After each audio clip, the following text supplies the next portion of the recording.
Hello everyone, welcome to the YouTube channel of exam hunter. देखिए, आज के video में हम लोग जो पिछले एक साल में जो इम्पोर्टेंट जो समिट इंटरनेशनल समिट्स हुए हैं ना, जैसे कि आपको G20 हो गया, G7 हो गया, ब्रिक्स हो गया, बिम्स्टेक हो गया, उसके बारे में हम लोग आज के वीडियो में चर्चा करेंगे। ठीक है, देखिए इसमें आपको है ना दो तरीके से क्वेश्चन पूछा जा सकता है। एक तो ये जो समिट हुआ है वो कहाँ पर आयोजित हुआ है, ठीक है, उसके आउटकम्स क्या निकले हैं, कहाँ पे आयोजित हुआ है ना। तो एक तो आपको उस डायमेंशन पे क्वेश्चन पूछा जा सकता है। दूसरा आपको देखिएगा तो आपके इस जो भी ये जो ऑर्गेनाइजेशंस हैं जी, या जो भी ये ग्रुपिंग्स हैं, उसका जो आपको बेसिक जो इन्फॉर्मेशंस हैं, ठीक है, जैसे कब स्थापित हुआ, उसमें कितने देश हैं, उसका मुख्यालय कहाँ है, तो इन सब के बारे में आपको क्वेश्चन पूछा जा सकता है। तो अगर आप G20 का क्वेश्चन अगर आप देखेंगे, जैसे 69 पे पूछा गया था, तो वो क्या किया था, वो आपको इसी तरीके से पूछा था, है ना। तो आज के वीडियो में हम लोग ये दोनों डायमेंशन को हम लोग कवर करेंगे। अगर आप लोग इसका PDF चाहते हैं तो इस वीडियो के डिस्क्रिप्शन बॉक्स में हमारे टेलीग्राम चैनल का लिंक मिल जाएगा, आप लोग उसको ज्वाइन करके वहाँ से PDF को प्राप्त कर सकते हैं। तो सबसे पहले देखिए 17 ब्रिक्स समिट, ये आपको ब्राज़ील की अध्यक्षता में 6 से 7 जुलाई 2025 को रियो डी जेनेरियो ब्राज़ील में आयोजित किया गया। ठीक है, रियो डी जेनेरियो का अगर आप देखेंगे तो 1992 का जो अर्थ समिट है, ठीक है, वो भी आपको यहीं पे आयोजित किया गया था। यहाँ पे ये बहुत ही ब्राज़ील का आपको ये बहुत ही इंपॉर्टेंट शहर है, जहाँ पे जो भी मेजर जो इंटरनेशनल इवेंट्स ब्राज़ील अगर होस्ट करता है ना, तो आपको यहीं पे होस्ट करता है, रियो डी जेनेरियो में ही करता है। तो अर्थ समिट भी 1992 का कहाँ पे होस्ट किया गया था, वो भी आपको रियो डी जेनेरियो में ही होस्ट किया गया था। ब्राज़ील का राष्ट्रपति अगर आपसे पूछा जाए तो उनका नाम क्या है, लुइज इनासियो लूला दा सिल्वा। ठीक है, लुइज इनासियो लूला दा सिल्वा। थीम क्या था, strengthening global south cooperation for a more inclusive and sustainable governance. इसका आउटकम्स क्या में निकला, तो सबसे पहले देखिए ब्रिक्स आपको partnership for the elimination of socially determined disease को लॉन्च किया। ठीक है, स्वास्थ्य असमानताओं से निपटने के लिए सामाजिक रूप से निर्धारित रोगों के उन्मूलन हेतु साझेदारी, सबसे पहले तो इसका शुरुआत किया गया। ठीक है, उसके बाद अगला जो 2026 का जो अध्यक्षता है ना ब्रिक्स समिट का, वो आपको भारत करेगा। ठीक है, तो इस चीज़ के लिए भी आपको ब्रिक्स के मेंबर ने इसकी सहमति प्रदान की। ठीक है, इसको सर्वसम्मति से समर्थन किया गया। उसके बाद देखिए ब्रिक्स के बारे में आपको जो बेसिक जो जानकारी जानना चाहिए, तो सबसे पहले तो ब्रिक जो टर्म है, जिसमें सबसे पहले अभी जो शुरुआत हुआ था, तो ब्रिक टर्म कॉइन किया गया था। तो इसमें ब्राज़ील, रसिया, इंडिया और चाइना थे। ठीक है, तो इसका ये जो टर्म है, इसको आपको एक इकोनॉमिस्ट थे जिम ओनिल, उन्होंने 2001 में इस टर्म को क्या किया था, कॉइन किया था। ठीक है, उसके बाद देखिए सबसे पहले ब्रिक्स के जो लीडर्स थे, उन्होंने आपको जुलाई 2026 को ये लोग आपको G8 के आउटर समिट में इनकी पहली मुलाकात हुई थी। ठीक है, तो ये जो ग्रुप है, आपको ये जो ब्रिक्स जो ग्रुपिंग्स है, ठीक है ना, तो इसकी जो स्थापना है वो आपको 2006 में की गई। ठीक है, कब की गई, 2006 में की गई। ठीक है, first BRICS foreign minister meeting आपको न्यूयॉर्क में आयोजित हुआ था 2006 में, तब आपको ये जो ब्रिक्स जो आपको एक ग्रुपिंग्स है उसकी स्थापना हुई। ठीक है, पहला ब्रिक्स समिट आपको 2009 में रूस के येकातेरिनबर्ग में आयोजित हुआ। ठीक है, इसके बारे में देखिए IMF का डेटा ये बताता है कि ब्रिक्स आपको जो वैश्विक अर्थव्यवस्था है, जो ग्लोबल इकोनॉमी है, परचेजिंग पावर पैरिटी के टर्म में, क्रय शक्ति क्षमता के टर्म में, तो वो आपको 40% आपको उसका कंट्रीब्यूशन ब्रिक्स के मेंबर्स का है। ठीक है, 40% से ज़्यादा जो विश्व की जनसंख्या है वो ब्रिक्स के देशों में रहती है, ब्रिक्स ग्रुपिंग के देशों में रहती है। ठीक है, टेरिटोरियल टर्म्स में देखेंगे तो ब्रिक्स लगभग 36% ऑफ द टोटल एरिया को कॉन्स्टिट्यूट करता है। अगर आप ग्लोबल ऑयल प्रोडक्शन के टर्म में देखिएगा तो लगभग 44% जो शेयर है तो आपको ब्रिक्स के मेंबर्स का है। ठीक है, तो अगर आप देखेंगे तो ब्रिक्स के मेजर ऑयल प्रोड्यूसिंग कंट्रीज कौन कौन से हैं, आप सब जानते होंगे कि ब्रिक्स का एक्सपेंशन हुआ, तो एक्सपेंशन के बाद अगर आप देखेंगे तो उसमें कौन कौन से नए ऑयल प्रोड्यूसिंग कंट्रीज बने, तो आपको एक ईरान आ जाता है। ठीक है, उसके बाद आपको UAE आ जाता है। ठीक है, रसिया एक ऑलरेडी आपको एक मेजर ऑयल प्रोड्यूसिंग कंट्रीज है। आप सब जानते होंगे अभी टैरिफ का न्यूज़ चल रहा है, तो उसमें डोनाल्ड ट्रंप आपको एडिशनल 25% टैरिफ क्यों लगाया है, वो इसलिए लगाया क्योंकि हम रसिया से ऑयल परचेज कर रहे हैं, है ना। तो रसिया भी आपको एक मेजर ऑयल प्रोड्यूसर है। तो इस तरीके से आपको कंफ्यूज नहीं होना है कि लगभग 44% जो आपको ऑयल प्रोड्यूसिंग जो होता है विश्व का, उसमें आपको ब्रिक्स के मेंबर्स का शेयर है। ठीक है, अब देखिए 51वां G7 शिखर सम्मेलन, ठीक है, 51st G7 समिट, ये आपको 15 जून से लेके 17 जून 2025 तक, ठीक है, कनाडा का एक शहर है जिसका नाम आपको कनानस्किस है। ठीक है, कनानस्किस आपको जो शहर है, ठीक है, कनाडा का, उसमें आपको ये 15 से 17 जून 2025 तक आयोजित किया गया था। ठीक है, देखिए, इंडिया आपको G7 का मेंबर नहीं है, ठीक है, लेकिन इंडिया को गेस्ट के तौर पे 12वीं बार इसमें इनवाइट किया गया था। पीएम मोदी ने भारत का इसमें प्रतिनिधित्व किया, ठीक है। इसका मुख्य परिणाम देखिए, India, Australia, Mexico, south Korea और साउथ अफ्रीका के साथ, ठीक है, कैनानिस्किस जो वाइल्ड फायर चार्टर है उसको अडॉप्ट जो किया G7 कंट्रीज ने, उसको समर्थन दिया, ठीक है। तो वाइल्ड फायर चार्टर आप सब जानते होंगे कि साल के शुरुआत में क्या है, आप सब न्यूज़ में पढ़े होंगे कि वहाँ पे किस तरीके से न्यूयॉर्क के समय कितना ज़्यादा आपको वाइल्ड फायर का इंसिडेंट देखने को मिला था, ठीक है ना। तो इस चीज़ को कंट्रोल करने के लिए आपको wild fire charter G7 countries ने अडॉप्ट किया। ये बहुत इंपॉर्टेंट है। क्रिटिकल मिनरल्स एक्शन प्लान आपको हो सकता है पूछ दे सीधा कि किसने लॉन्च किया, ठीक है, तो वो आपको G7 ने लॉन्च किया, ठीक है, क्रिटिकल मिनरल्स एक्शन प्लान। उसके बाद G7 GOVAI ग्रैंड चैलेंज, ठीक है, ये किस कंट्री ने लॉन्च किया, कनाडा ने लॉन्च किया, ठीक है। तो ये आपको इसके कुछ की आउटकम्स है। देखिए, इसका G7 के बारे में आपको जो बेसिक जानकारी जाननी चाहिए, ये आपको 1973 में आपको एक वैश्विक आपको एनर्जी क्राइसिस हुआ था, ऊर्जा संकट हुआ था।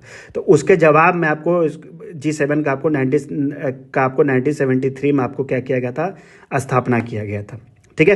पहला समिट आपको 1975 में हुआ था। मेंबर्स ऑफ G7 आपको कौन कौन से हैं, Italy, Canada, France, Germany, Japan, United kingdom and United states of America, ठीक है। 1997 से लेकर 2013 तक ये आपको G8 हो गया था, जिसमें आपको रशिया भी इसका सदस्य था। आप सब जानते हुए 1992 में क्या हुआ था, कोल्ड वार खत्म हुआ था, है ना।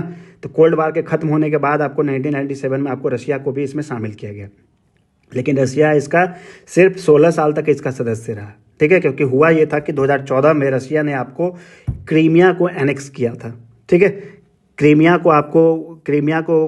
पे कब्जा कर लिया था 2014 में रशिया ने, ठीक है। तो इसी चीज़ के खिलाफ आपको G7 की सदस्यता से आपको रशिया को निष्कासित कर दिया गया था, ठीक है। और ये न्यूज़ में इसलिए था क्योंकि डोनाल्ड ट्रंप जब इस समिट में गए थे तो इस मुद्दा को उन्होंने भी उठाया था कि रशिया को हमने क्यों बाहर किया, ठीक है। उसके बाद देखिए, 6th बिम्स्टेक शिखर सम्मेलन, ये आपको थाईलैंड की राजधानी बैंकॉक में आयोजित किया गया था, ठीक है, under the chairmanship of Thailand की अध्यक्षता में। इंडिया का जो इसमें जो प्रतिनिधित्व है, जो रिप्रेजेंटेशन है, वो भारत के प्रधानमंत्री नरेंद्र मोदी जी ने किया। थीम अगर आपसे पूछे बिम्स्टेक समिट का तो क्या था, prosperous, resilient and open BIMSTEC, ठीक है। मुख्य आपको भारत द्वारा जो घोषित प्रमुख पहल है उसके बारे में आपको जानना चाहिए। तो सबसे पहले भारत के प्रधानमंत्री ने यहाँ पे 21 पॉइंट एक्शन प्लान यहाँ पे लॉन्च किया, ठीक है, 21 पॉइंट एक्शन प्लान यहाँ पे लॉन्च किया। उसके बाद भारत ने आपको बोधि का इनिशिएटिव का शुरुआत किया। तो बोधि का अगर आपको फुल फॉर्म पूछे तो क्या है, BIMSTEC for organize development of human resource infrastructure, ठीक है। उसके बाद देखिए, इंडिया आपको इस साल क्या करेगा, बिम्स्टेक एथलेटिक्स मीट होस्ट करेगा, ठीक है। और पहला बिम्स्टेक गेम्स 2027 में जो होने वाला है उसका मेजबानी भी आपको भारत करेगा, ठीक है। भारत अभी ये आपको अगस्त के महीने में ही आपको बिम्स्टेक ट्रेडिशनल म्यूजिक फेस्टिवल को भी भारत ने क्या किया है, होस्ट किया है, ठीक है, जिसका उद्घाटन आपको भारत के जो विदेश मंत्री एस जयशंकर उन्होंने किया था, ठीक है। और ये जो पहला जो बिम्स्टेक ट्रेडिशनल म्यूजिक फेस्टिवल है ना, ये आपको किस शहर में आयोजित किया गया था, ये न्यू दिल्ली में आयोजित किया गया था, ठीक है। उसके बाद देखिए, बिम्स्टेक के बारे में आपको बेसिक जानकारी जो जाननी चाहिए, ठीक है। ये सबसे पहले इसकी स्थापना कब हुई थी, 1997 में हुई थी। मेंबर कंट्रीज कौन कौन से हैं, India, Bhutan, Myanmar, Sri Lanka, Bangladesh, Nepal, Thailand, ठीक है। हेडक्वार्टर्स ऑफ बिम्स्टेक कहाँ है, ढाका, ठीक है, बांग्लादेश में। सेक्रेटरी जनरल ऑफ बिम्स्टेक कौन है, इंद्रमणि पांडे, ठीक है। इसका जो चार्टर है बिम्स्टेक का, वो आपको 2022 में जो आपको इससे पहले जो समिट हुआ था श्रीलंका में, ठीक है, उसमें आपको इसके चार्टर को अंतिम रूप दिया गया था। बिम्स्टेक के चेयरमैन अगला कौन है जिसको चुना गया है, वो बांग्लादेश है। उसके बाद देखिए, G20 समिट, जो 19वां G20 समिट है, ये भी आपको रियो डी जेनेरियो में हुआ था 18 से 19 नवंबर 2024 को। हम आपको पहले ही बताया कि यहाँ ब्राज़ील में अगर इवेंट अगर होस्ट होगा ना, जो मेजर इंटरनेशनल इवेंट है, तो वो आपको इसी शहर में किया जाता है, रियो डी जेनेरियो में ही, ठीक है। तो ब्रिक्स का भी आप देखें, G20 भी देखिए, ये भी आपको कहाँ पे आयोजित किया गया, रियो डी जेनेरियो में ही किया गया। थीम क्या था, building a just world and a sustainable planet, ठीक है। उसके बाद देखिए, रियो समिट में पहली बार आपको अफ्रीकन यूनियन जो है, ठीक है, एज ए फुल मेंबर यहाँ पे पार्टिसिपेट किया। और आप सब जानते होंगे कि 2023 में भारत जब G20 का अध्यक्ष था, ठीक है, तो उस भारत की अध्यक्षता में आपको अफ्रीकन यूनियन को क्या as a new member G20 का शामिल किया गया था, ठीक है। उसके बाद इसमें देखिए बहुत इंपॉर्टेंट एक इनिशिएटिव का शुरुआत किया गया है जिसका नाम है global alliance against hunger and poverty. ठीक है, global alliance against hunger and poverty अगर आपसे पूछा जाए कि किस ग्रुपिंग्स ने या किस ऑर्गेनाइजेशन ने आपको इसका शुरुआत किया है तो इसका आंसर क्या हो जाएगा, G20 हो जाएगा। ठीक है, आपको इस फोरम के इतिहास में सबसे पहली बार, ठीक है, G20 के जो मेंबर्स हैं उन्होंने ऐसा कमिट किया कि हम बेसिक सैनिटेशन और ड्रिंकिंग वाटर और रेसिज्म ये सब से खिलाफ लड़ने के लिए, ठीक है, हम एक इनिशिएटिव का शुरुआत करेंगे। ठीक है, तो ये आपको दूसरा आउटकम हुआ। तीसरा आउटकम ये था कि जो G20 के जो आपको हेल्थ मिनिस्टर्स है, स्वास्थ्य मंत्री है, उन्होंने ऐसा घोषणा किया कि हम global coalition for local and regional production innovation and equitable access का शुरुआत करेंगे। ठीक है, अगर आपसे पूछा जाए global coalition for local and regional production innovation and equitable access का लॉन्च किसने किया, ये भी आपको क्या हो जाएगा, G20 हो जाएगा। ठीक है, इंडिया, ब्राज़ील और साउथ अफ्रीका, इंडिया, ब्राज़ील और साउथ अफ्रीका ने मिल के एक ज्वाइंट डिक्लेरेशन का घोषणा किया जिसका नाम है आपको digital public infrastructure for inclusive digital transformation. ठीक है, इसको आपको इंडिया, ब्राज़ील और साउथ अफ्रीका ने मिलकर इसका घोषणा किया। ठीक है, उसके बाद देखिए G20 के बारे में सबसे पहले आपको G20 का अपना कोई अस्थायी सचिवालय नहीं है। ठीक है, इसमें आपको 19 देश और 2 रीजनल बॉडीज है। 2 रीजनल बॉडीज कौन कौन से, यूरोपियन यूनियन और अफ्रीकन यूनियन।